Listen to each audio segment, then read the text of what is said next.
apa kabar? Selamat malam. Ketemu saya lagi nih hari ini. Biasanya kita jam 4 sore ya, sekarang jam 7 malam.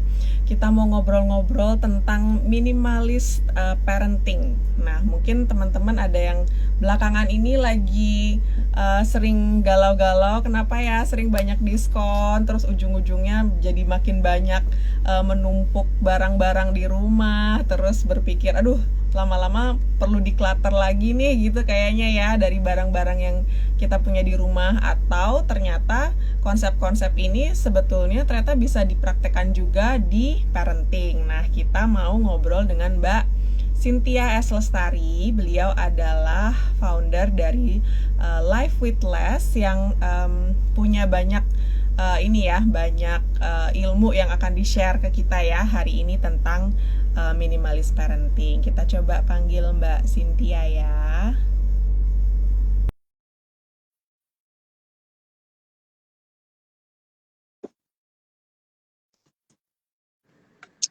Halo, Halo, halo, halo, apa halo. Selamat kabar Mbak? malam. Selamat malam, Baik, salam baik. kenal. Salam kenal Mbak Erika. Aku baik, semoga aku manggil apa nih? Sobat Bumi, teman-teman Bumi. Teman-teman bumi, teman Ah, bumi. moga-moga teman-teman Bumi juga kabarnya baik ya.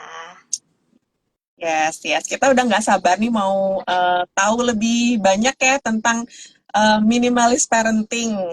Kan Mbak Cynthia ini salah satu praktisi ya untuk yang konsep ini gitu. Nah, kira-kira mungkin kita mulai dari konsep minimalis itu sebenarnya apa sih Mbak gitu ya? Apakah ini lifestyle baru gitu kan? Yang mungkin kita juga sering dengar yang mirip-mirip dengan minimalis lifestyle ini, apakah misalnya kayak frugal living atau misalnya lifestyle-lifestyle lain lah ya yang sekarang pada prinsipnya adalah hidup seminimal mungkin gitu kan. Oke. Kira-kira apa sih Mbak ini sebenarnya mindsetnya atau prinsip-prinsipnya untuk minimalis lifestyle ini dulu deh sebelum kita ke parenting ya. Oke, boleh, boleh. Jadi basicnya sebenarnya minimalism atau gaya hidup minimalis lah ya. Gaya hidup minimalis sendiri ini adalah gaya hidup, cara pandang, prinsip gitu ya, pola pikir, perspektif di mana kita itu memang mengutamakan esensialitas. Nah, jadi Hmm. apapun yang kita anggap esensial itu kita utamakan gitu. Nah, gimana cara cara mengutamakan esensialitas tersebut adalah dengan cara menghindari atau mengurangi distraksi-distraksinya. Atau kalau di minimalism tuh kita biasanya pakai kata clutter ya. Jadi clutter Mm-mm. itu berupa distraksi, bisa bentuknya kelihatan, ya, bisa berupa fisik, bisa juga digital, bisa juga mental, ya, bisa juga relationship. Kayak banyak banget deh bentuk dari distraksi mungkin yang ada di hidup kita. Nah, distraksi-distraksi ini yang kita eliminasi, kita pilah untuk bisa mendapatkan esensialitas kita gitu. Apa yang menurut kita penting dan bermanfaat. Kayak gitu sih basicnya minimalism. Dan tadi sebenarnya disinggung sedikit tentang frugal living. Mm-mm. Apakah berbeda? Eh, Berbeda karena memang mungkin ini lebih ke beda cara pandang aja sih ya. Kalau Mm. em, bagaimana eh, minimalism and frugal living itu punya spektrum atau cara pandang terhadap uang yang berbeda gitu. Kalau misalkan frugal living itu kan dia pain point-nya itu lebih ke money ya, ke financial gitu. Gimana caranya kita memiliki gaya hidup yang bisa menunjang kita memenuhi mencapai financial goal kita gitu. Nah, sedangkan kalau minimalism itu nggak selalu tentang finansial gitu. Kayak kita tuh bisa memilih barang itu nggak selalu melulu yang murah gitu ya, yang Mm. cuan itu tuh tidak selalu seperti itu gitu. Kadang-kadang barang yang mahal pun it's okay asalkan memang barang itu tuh masuk ke esensial kita gitu loh, termasuk kebutuhan, termasuk hal-hal yang mungkin bikin naikin joyness kita terhadap kehidupan, itu bikin kita happy gitu ya, nambahin value dan lain-lain. Jadi money itu bukan bukan masalah gitu sebenarnya. Jadi perbedaannya di situ sih. Dan minimalism itu tidak selalu di drive karena masalah finansial aja gitu. Banyak banget orang-orang yang ngikutin minimalism mungkin juga karena dia care for environment gitu ya, atau mungkin karena memang dia butuh space lebih dan lain-lain. Jadi minimalism itu lebih general gitu, sedangkan kalau frugal mungkin pain pointnya lebih ke financial kayak gitu sih.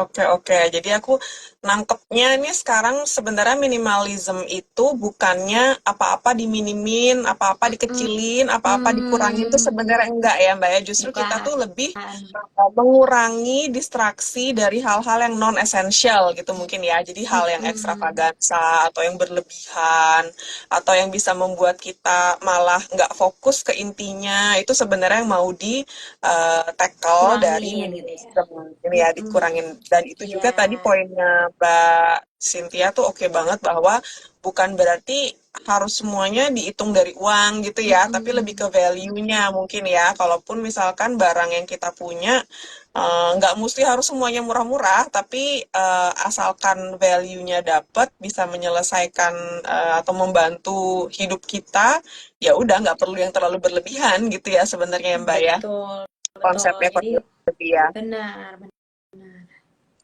Oke, nah lalu kalau misalkan kalau konsep minimalism ini kan sebenarnya lebih ke gimana ya dari perspektif kita dulu ya mindset kemudian ke gaya hidup gitu ya gaya hidupnya itu kan berarti ya gaya kita mengkonsumsi sesuatu atau misalkan Mm. cara pandang kita dalam menghadapi sebuah apa ya masalah atau eh, terutama ya konsumerism ya gitu. Tapi kalau misalkan dalam parenting gimana tuh Mbak?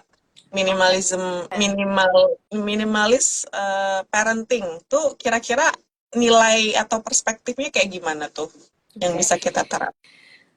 Jadi kalau minimalis parenting sendiri, ini aku berbicara dalam kapasitasku yang juga uh, lagi berusaha mempelajari dan belajar terus ya tentang minimalis parenting. Because aku juga baru 4 tahun jadi parents ya kan, jadi masih terus Hmm. belajar nih untuk nerapin ini gitu ya. Anyway, kalau minimalis parenting sendiri, jadi ini adalah sebuah gaya pengasuhan gitu lah ya, gaya pengasuhan di mana kita itu memang memprioritaskan yang namanya simplicity, Hmm. kesederhanaan, kecukupan, dan juga apapun yang memang uh, lebih lebih apa ya, lebih mendekatkan kita kepada relationship dibanding possessions atau Hmm. barang-barang atau keinginan-keinginan yang mungkin tidak terbatas gitu ya, yang ada di dalam pengasuhan kita terhadap anak gitu. Jadi minimalis parenting tuh gimana kita bisa injek si simplicity ini gitu ya, simplicity terhadap gaya pengasuhan dalam bersamai anak sehari-hari, intinya gitulah ya kalau minimalis parenting. Jadi dari tadi pengertian tadi udah kebayang kalau minimalis parenting itu value-value-nya adalah yang pertama simplicity gitu ya, kesederhanaan, kecukupan juga gitu ya. Kemudian yang kedua adalah quality over quantity gitu. Karena kan kita pengen bisa berusaha untuk lebih minimal gitu ya, terutama terkait dengan barang, mungkin dengan kegiatan-kegiatan yang nggak terlalu dibutuhkan, mungkin baik untuk orang tua ataupun untuk anak. Dan value yang ketiga adalah kita pengen mendekatkan terhadap relationship dibanding possession study gitu. Jadi, nanti mungkin jadi lebih seru kali ya pembahasannya dengan pertanyaan-pertanyaan berikutnya Iya, gitu, Mbak. iya, iya. Kalau yang simplicity itu sebenarnya lebih ke arah mana nih, Mbak? Karena kan kadang-kadang gini ya, kita sebagai orang tua tuh kadang menerima berbagai macam jenis informasi gitu. Kayak misalnya, oh parenting style yang kayak begini nih yang sekarang lagi banyak dipraktekkan gitu kan. Terus misalkan Mhm. mungkin juga kita kadang-kadang juga pasti ada pengaruh pola asuh dari orang tua kita gitu kan. Jadi kalau menurut Mbak Cynthia nih eh, gimana sih cara kita memilah gitu ya untuk membuat kita tuh memang lebih simple aja gitu parentingnya, nggak usah yang terlalu ya gimana berlebihan atau nggak usah yang terlalu apa ya mau ngikutin teori tapi juga belum tentu cocok kan buat anak kita gitu. Kira-kira prinsip simplicity-nya kayak gimana sih Mbak kalau kalau minimalis parenting ini? Oke, mungkin ini tadi aku menangkap pertanyaannya adalah gimana supaya kita itu bisa memilah kali ya, memilah Mm-mm. gaya pengasuhan yang memang sekarang ada nih kan banyak macamnya gitu ya. Nah, terkait cara memilahnya sebenarnya menurut aku gitu ya, gaya pengasuhan tuh nggak bisa mengikuti tren. Jujur ya, Hmm. kayak kalau aku sendiri itu aku nggak mengikuti tren karena menurutku gaya pengasuhan itu tuh based on needs dan juga kepribadian baik parents dan anaknya gitu. Dan nggak bisa kalau misalkan kita misalnya ngikutin gaya pengasuhan based on trend yang ada di TikTok atau mungkin di Instagram saat ini gitu. Padahal mungkin nggak sesuai dengan rutinitas kita sehari-hari, mungkin juga dengan kapasitas kita bersama anak, kapasitas kita sendiri sebagai parents gitu ya. Jadi menurut aku kalau memilah gaya parenting, pilahlah parenting atau gaya pengasuhan yang memang sesuai dengan kebutuhan baik parents dan juga anak gitu. Itu juga udah termasuk bagaimana kita menerapkan simplicity nih, kesederhanaan. Jadi kita nggak overwhelm dengan berbagai Hmm. macam informasi gaya parenting yang banyak mungkin saat ini silih berganti gitu ya. Nah, itu juga sebenarnya bagaimana aku menerapin minimalis parenting gitu loh, Hmm. kayak nggak cuman memilah gaya pengasuhan deh kak gitu ya, Hmm. kayak misalnya kita mau mau milih rumah sakit mana yang kita datengin gitu ya, atau mungkin dokter anak yang mau kita datengin gitu ya, itu kan juga kadang-kadang suka banyak banget informasinya ya. Nah, dengan Iya. kita bisa kenal sama diri kita, oh kebutuhan kita ini, kita kayaknya nggak bisa deh kalau harus ke rumah sakit yang jauh, biarpun dokternya terkenal gitu ya, tapi tidak dalam kapasitasnya, berarti aku akan memilih rumah sakit di daerah ini saja. Terus kita list, lihat dokter-dokter mana yang mungkin cocok sama kita. Jadi gitu cara berpikirnya, berpikir simpelnya gitu, enggak, tidak perlu overwhelm dengan tren yang ada gitu. Apalagi terkait dengan pengasuhan, menurut aku mengasuh anak itu kan 24 jam di roller coaster ya. Jadi jangan membebani pikiran-pikiran kita dengan hal-hal yang tidak esensial gitu, hanya karena mungkin uh, kebanjiran informasi aja. Gitu ya. Iya, iya, iya, iya, iya. Kayaknya memang memang problem juga ya kita saking terlalu banyak informasi, banyak media, terus juga ya sebagai orang tua kan pasti harus dengerin nggak cuman dari informasi yang masuk ke kita, tapi juga pengaruh-pengaruh luar ya, keluarga besar lah, atau teman, peer, dan lain-lain ya. Jadi memang sebenarnya konsep minimalis parenting itu juga mengurangi distraksi yang itu ya, informasi-informasi yang tidak Bener. perlu, atau Betul. yang tadi tren-tren itu ya yang sebenarnya mungkin belum Betul. tentu cocok dengan kita, malah justru kita merubah-merubah jadi malah banyak hal-hal yang nggak perlu untuk kita pikirin jadi kita Betul. pikirin gitu ya. Betul, betul. Bener, minimalis Oke. parenting itu cocok banget buat menyeimbangkan kesibukan sehari-hari orang tua sih. Orang tua dan juga rutinitas anak gitu ya pastinya. Karena kita kan perlu save our limited resources ya, kayak money, time, and effort Mm-mm. dari kita sebagai manusia itu kan terbatas. Nah, dengan adanya pola pengasuhan yang simple tapi targeted to the needs gitu ya, itu bahkan jauh lebih membantu sih buat kita gitu. Oke, oke, oke, Mbak. Lalu tadi boleh cerita dikit nggak, Mbak, yang tentang fokus ke relationship tapi Mhm. bukannya ke possession ya? Mhm. Apakah ini berarti maksudnya konsepnya lebih ke konteks kita berbelanja kah gitu? Maksudnya jadi kayak kita tuh kalau belanja sesuatu misalnya memang yang kita perlu-perlu aja, yang kita rasa untuk jangka panjang, tapi bukan buat gaya gitu atau bukan karena tren gitu. Atau ada Jadi konsep lain nih selain selain cuman di urusan belanja-belanja ini. mhm. Jadi sebenarnya kalau ngomongin minimalist parenting itu it's beyond consumption ya. Jadi nggak cuma tentang belanja-belanja, tapi kan tadi ada value di mana kita itu memang promote relationship over than possessions, which Mm-mm. is gini.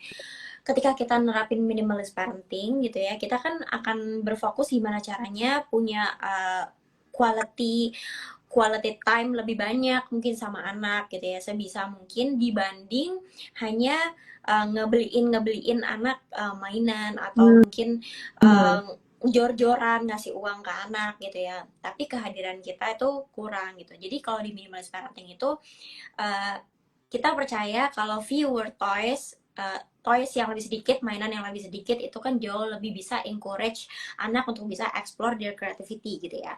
And then ketika ketika toysnya juga lebih sedikit, maka kehadiran pendampingnya, ini sebenarnya nggak cuma orang tua ya, mau Hmm. pendampingnya siapa gitu yang memang ada di sekitar anak itu jauh lebih dikedepankan gitu, karena memang mainannya lebih sedikit gitu ya, anak lebih mengutamakan kreativiti dia, imajinasi dia, dan juga teman bermainnya gitu. Karena kita percaya kalau yang anak butuhin itu bukan mainan tapi bermain kan. Nah, bermain itu bisa dengan apa aja dan bisa dan harusnya dengan siapa saja gitu. Nggak hanya dirinya sendiri dengan mainan-mainannya. Itu sebenarnya contoh dari pentingnya relationship over the possessions gitu. Kadang kita mikir kalau love language kita terhadap anak itu salah satunya adalah giving gift ya, ngasih hadiah, ngasih mainan itu one of our love language kepada anak gitu ya. Ada yang juga di drive karena mungkin dulu kita nggak bisa beli mainan itu gitu ya. Banyak deh faktor-faktor luka batin dari orang tua juga ya, yang kadang-kadang berperan tuh di love language itu.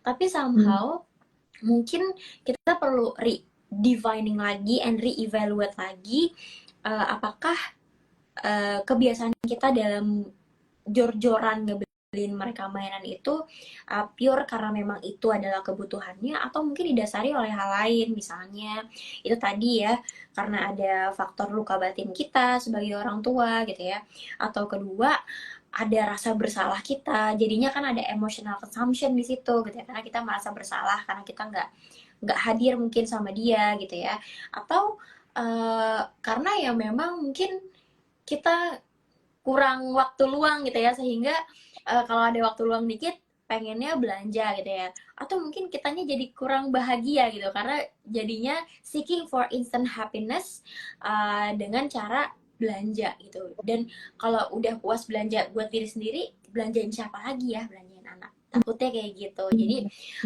di minimalis parenting kita berusaha untuk mengurangi tendensi-tendensi tersebut, sehingga yang kita pengen ke depannya adalah relationship over possession, dibanding kalian terus-terusan jor-joran kasih love language yang berupa giving gift ke anak tanpa ada meaningnya gitu ya. Better mungkin coba invest ke experience, misalkan ajak anak kemana, quality time bareng kayak gitu. Terus juga kalaupun mau beli mainan atau buku, cari yang memang mainan atau bukunya itu yang bisa explore their creativity dan juga memperkuat bonding parents and children kayak gitu.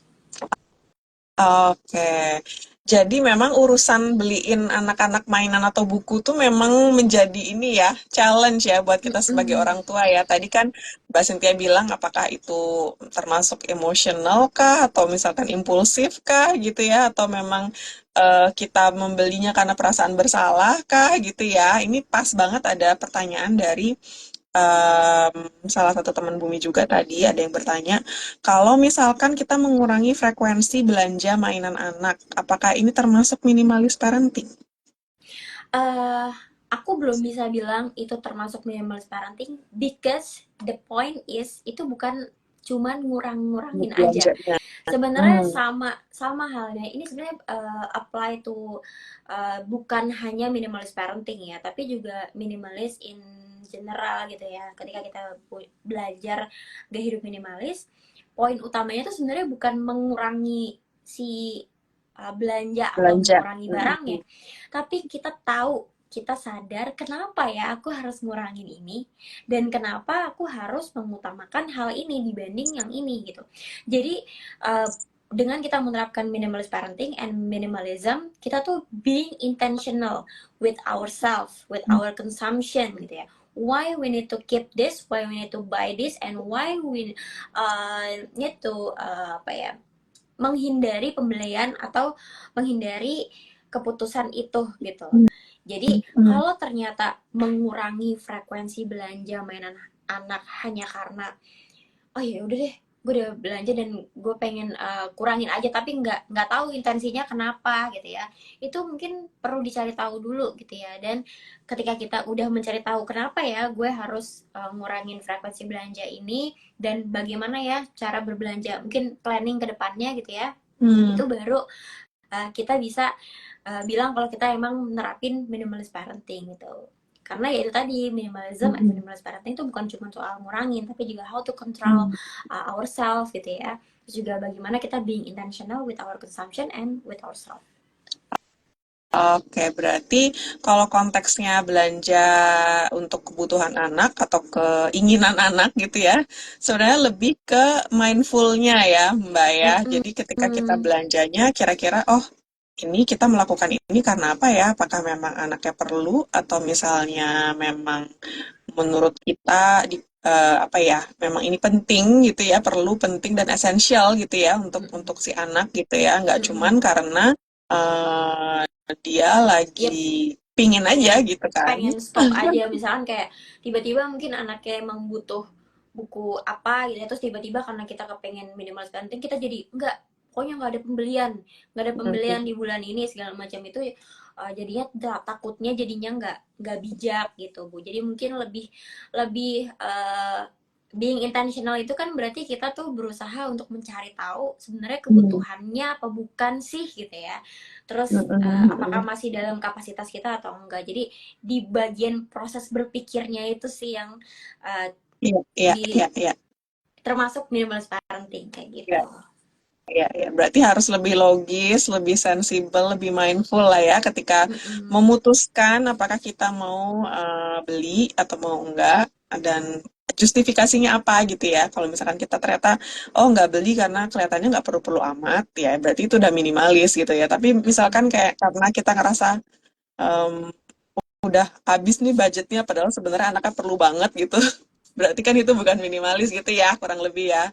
Mbak Cynthia ya, oke oke oke. Nah, kalau Mbak Cynthia sendiri pengalamannya gimana nih kalau dalam beliin mainan atau beliin buku atau apalah ya yang sebenarnya kalau buat anak-anak mungkin bukan primary needs lah gitu ya, tapi mungkin lebih sesuatu yang sifatnya hiburan ataupun mungkin experience tapi mungkin bukan yang terlalu fokus atau esensial gitu ya. Biasanya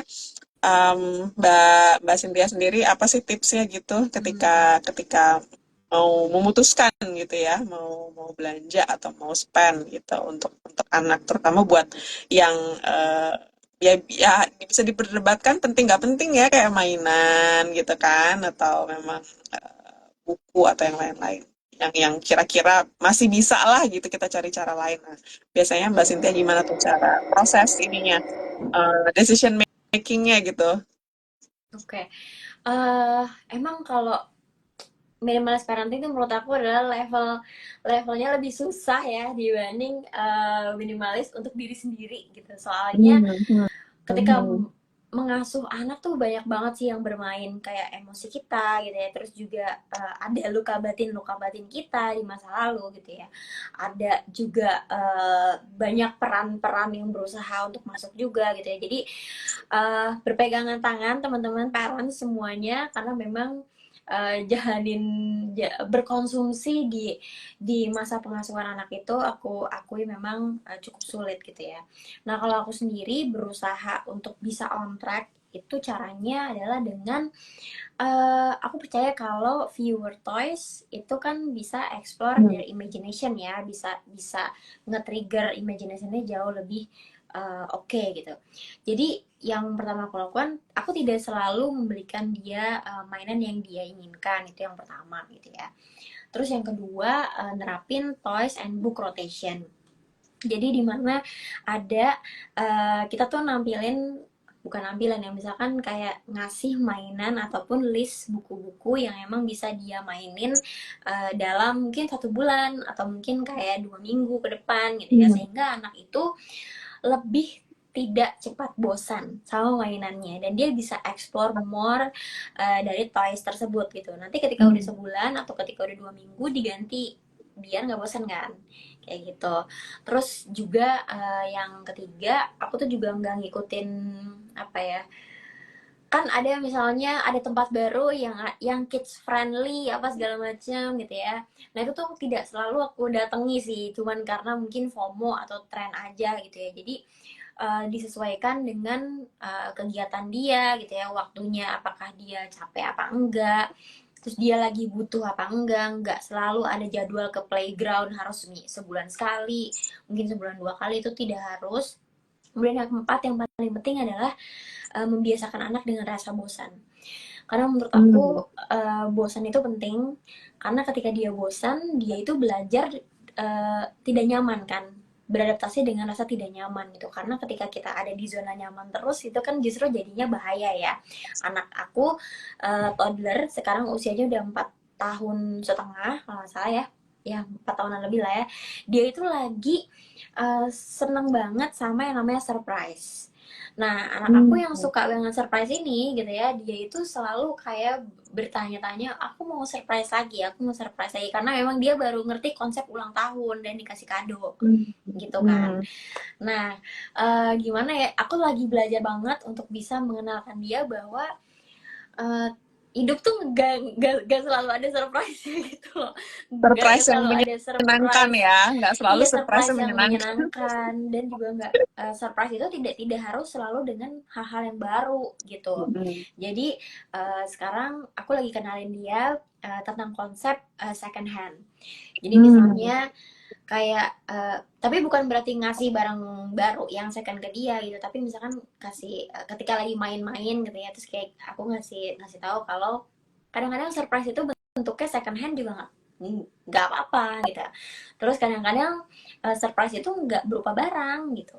Kadang-kadang mungkin surprise-nya ternyata kamu dijemput sama adik gitu lagi di sekolah, Hmm. itu kan it's kind of surprise gitu ya. Terus juga misalnya kamu lagi hari ini makannya makan kesukaan kamu gitu ya. Jadi bukan bukan selalu bentuknya tuh selalu berupa mainan atau hal-hal yang mungkin menurut dia tuh menyenangkan dan baru gitu. Itu sih beberapa yang coba aku terapin ya. Begitu pula dengan baju sih. Dari awal dari Hmm. Hmm. melahirkan itu aku punya list of kebutuhan-kebutuhan lah ya yang memang harus dimiliki ketika melahirkan. Terus Hmm. tidak membeli kebutuhan yang terlampau jauh stage-nya. Misalkan baru newborn, terus aku ngelihat ada baju umur 1 tahun yang gemes banget gitu ya. Hmm. Itu Hmm. harus aku beli saat itu juga, itu nggak kayak gitu. Jadi belinya kayak per stage, misalkan 0 sampai 3 bulan beli kebutuhan di situ. Nanti kalau dia udah 3 bulan aku baru beli yang 3 sampai 6 bulan. Jadi terus segitu sampai stage-nya itu selesai, sehingga jarang banget ada baju yang aku beli dan kekecilan sehingga nggak kepake gitu ujungnya. Oke, berarti emang apa namanya kita sesuaikan banget dengan kebutuhan yang saat ini gitu ya. Jangan Mm-mm. terlalu jauh juga, misalkan belinya yang terlalu jauh bersekian lama, tapi kadangkala kita juga lupa gitu kan kalau udah pernah beli Mm-mm. kan. Terus nggak Terus kepake, yang ada malah jadi lupa mubazir. ya. Iya, Mm-mm, benar-benar. nggak Pasti kepake. pasti Iya. pernah ngalamin nih mama-mama. Iya, ya, biasa tuh kalau lihat yang gemes-gemes ya kan. Iya, Biasanya apalagi diskon dan lain-lain kan mumpung-mumpung ya gitu deh biasanya ya ibu-ibu.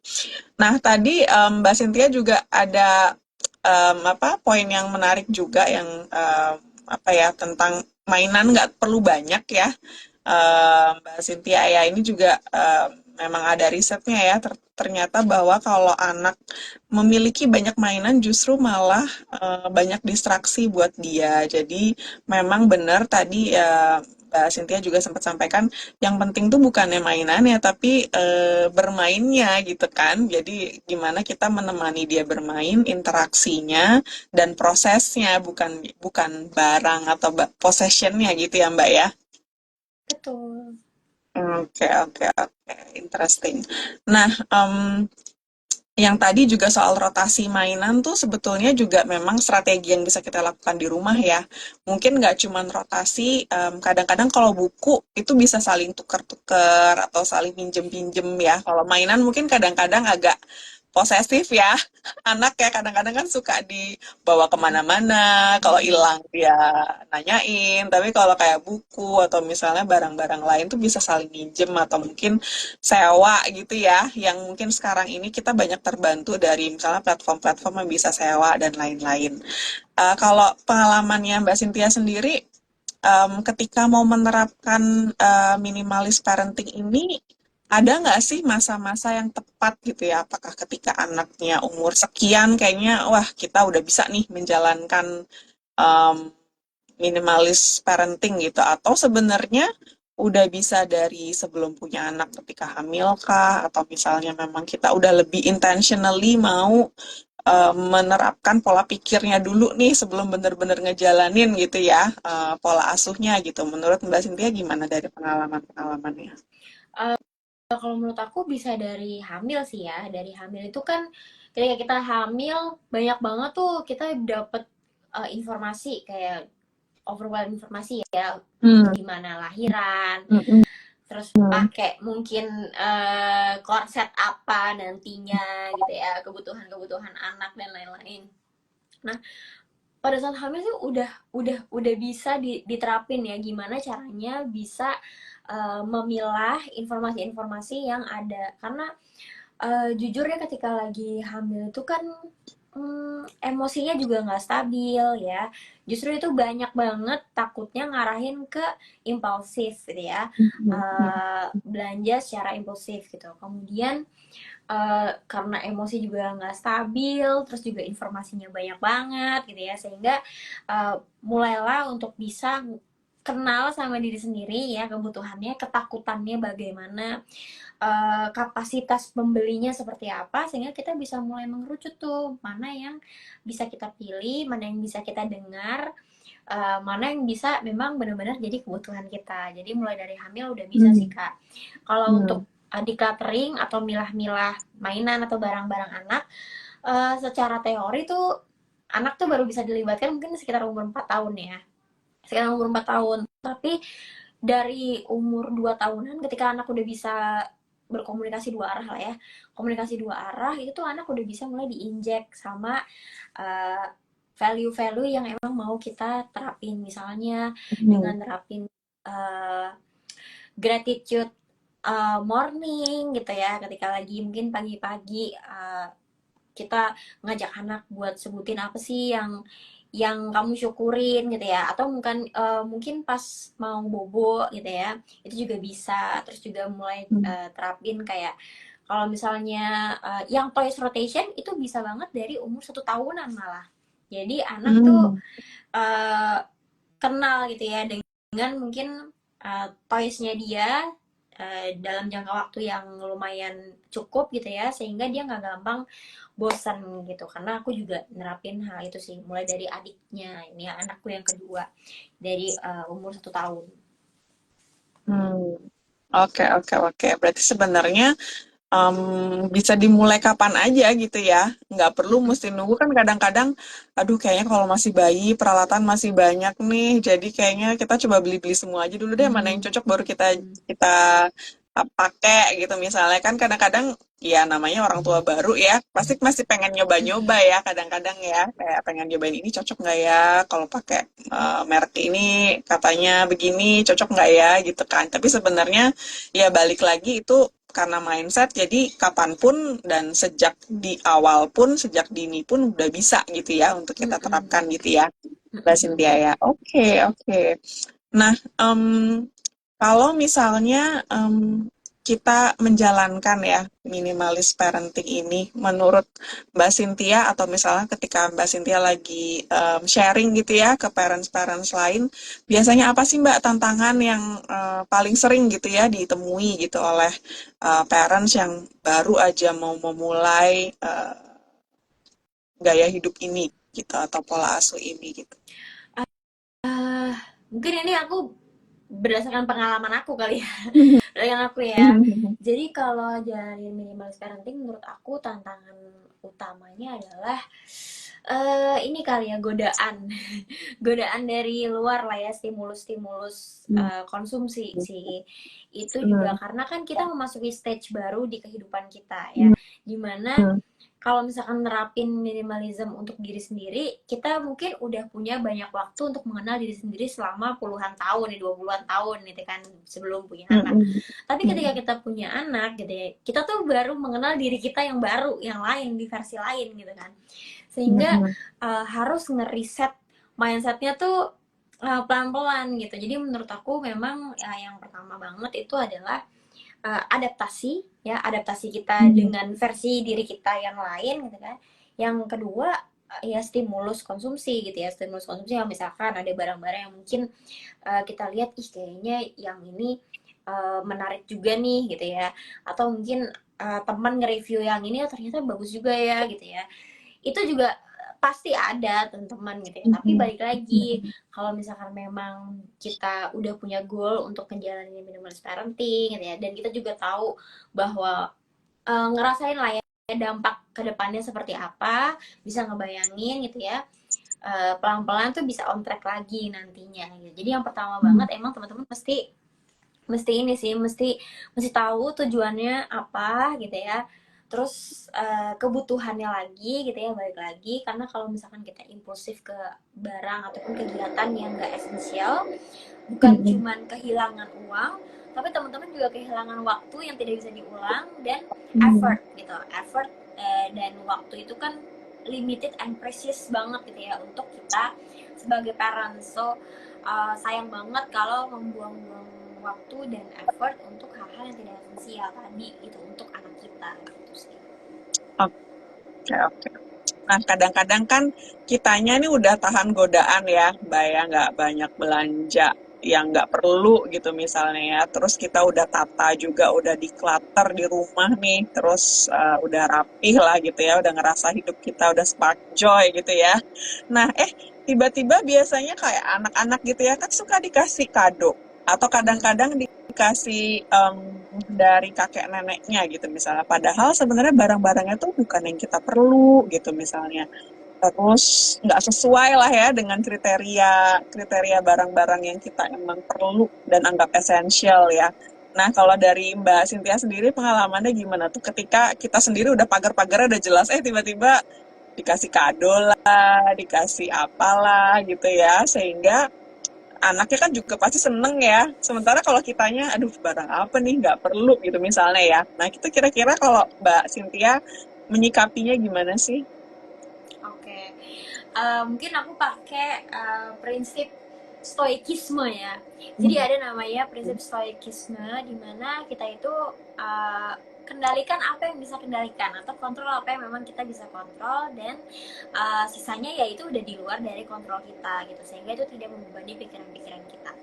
Jadi menurut aku uh, orang lain gitu ya, orang lain di luar dari kita yang bisa kita kontrol gitu ya, itu di luar dari kendali kita, sehingga tidak perlu menyalahkan diri sendiri, tidak perlu jadinya Hmm. berkonflik dengan orang lain karena memang mereka itu di luar dari kendali kita gitu.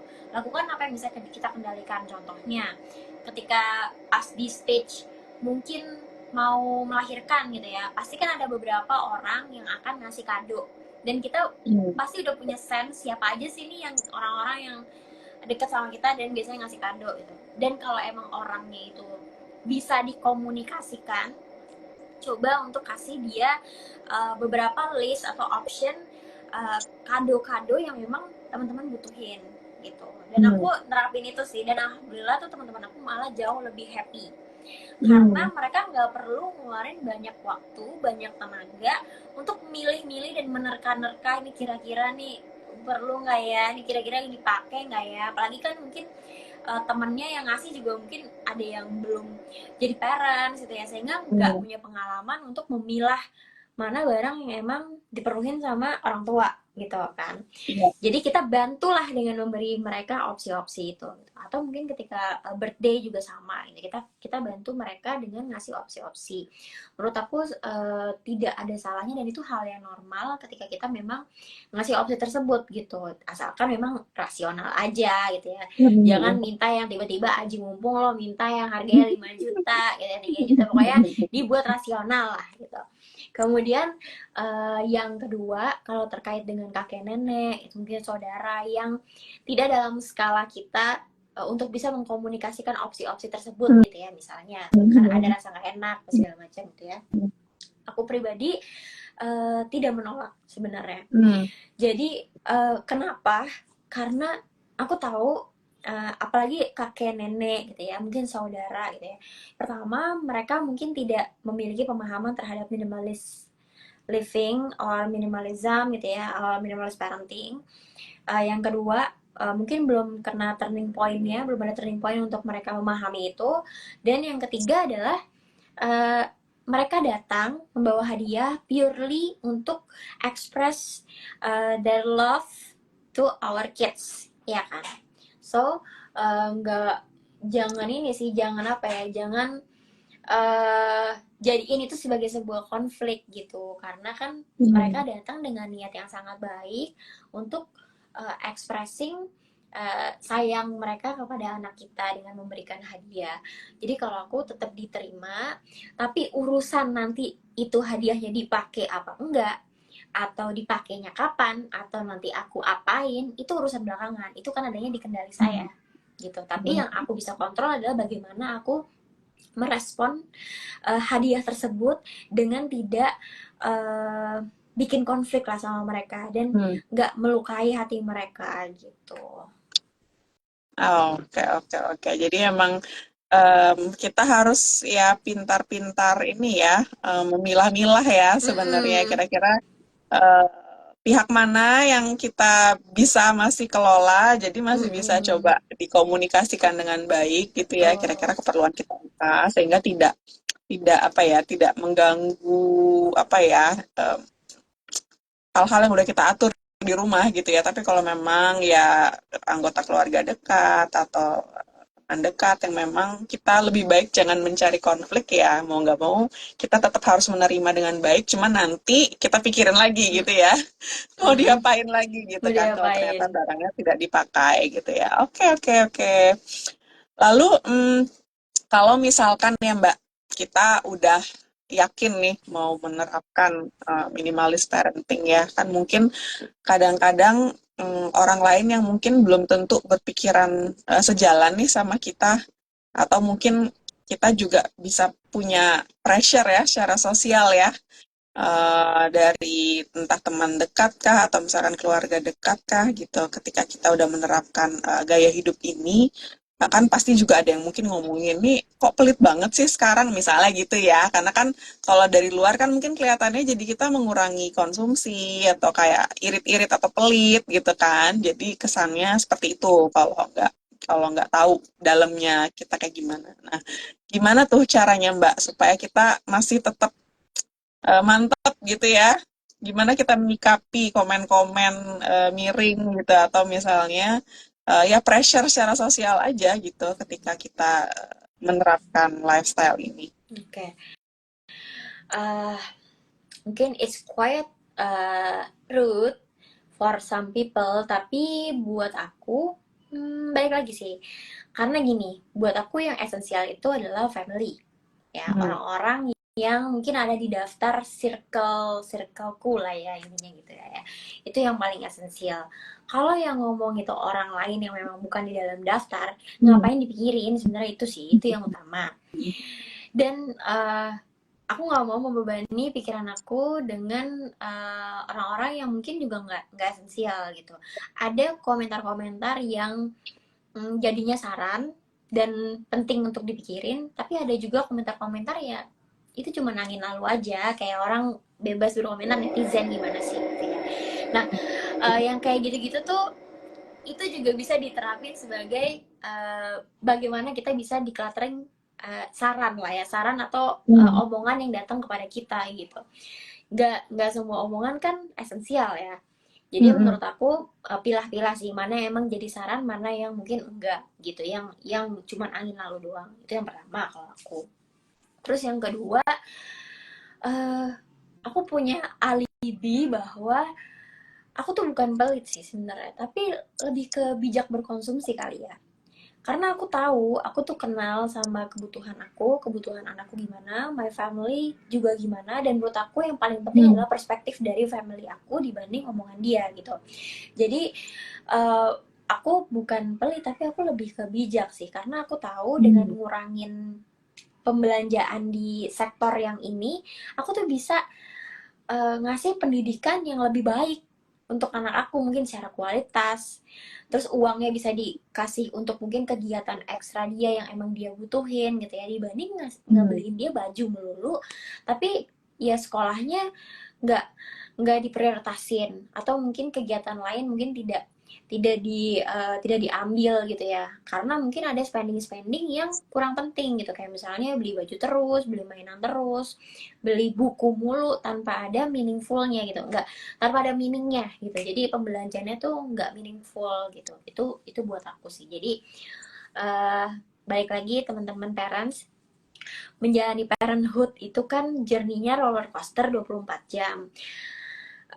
Mikirin anak kita dan mikirin family kita aja udah capek. Mikirin mikirin apa ya? Mikirin masak sehari-hari aja udah capek. Masa iya sih mau membebani diri kita dengan mikirin omongan orang lain yang belum tentu esensial buat kita. Gitu. Ya, ya, ya.